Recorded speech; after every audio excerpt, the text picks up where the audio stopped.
Welcome to the Ninth Age, my first tutorial 1.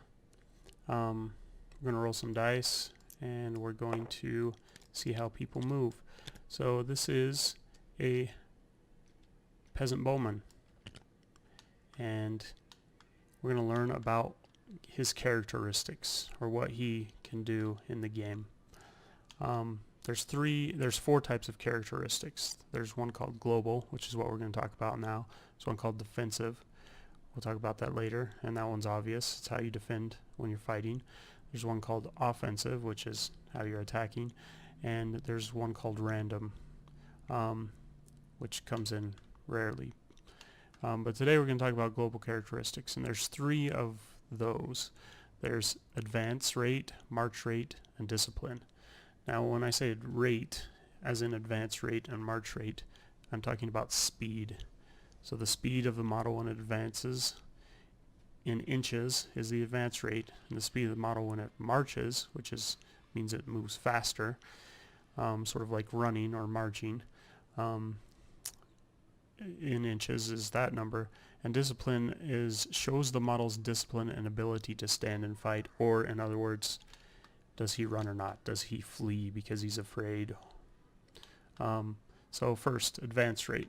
The normal advance rate for human would be around 4 inches, or 4. So if his advance rate is 4, and he decides he's going to advance, and you can only advance forward, at your advance rate. Now you can't move sideways and backwards, but we'll talk about that later. Normally you move 4 forward up to 4. So you can move here, here, up to there. Doesn't have to move all 4. So you could have just moved 2-ish, for example. So that's your advance rate.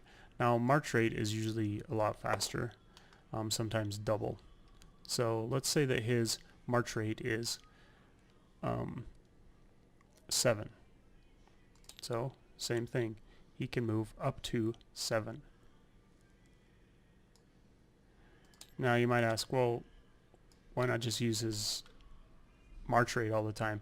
Because there are special things that you have to do in order to march, and we'll talk about those later. But for now, just know that it's roughly double the rate or faster than your regular advance rate.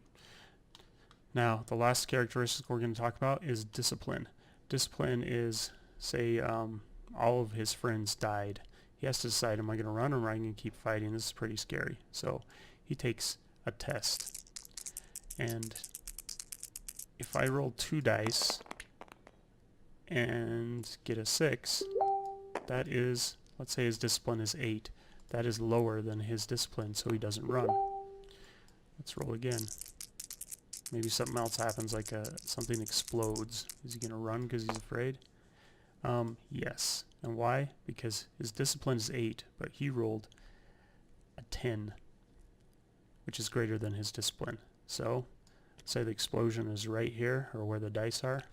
He will turn tail, so turn directly away from, see if we can get that more directly, away from whatever is causing him to take the test, and he will see how far he flees. Now, you don't use your advance rate or your march rate to see how far you flee. You roll 2d6, and that's how far you move. So he only moves 3, which isn't very far. So they might catch up to him, but failed his discipline test because he rolled a 10, even though his discipline is 8. Rolled 2 dice to flee. And that is the first tutorial. Please subscribe for more and ask any questions or point out anything I did wrong in the comments.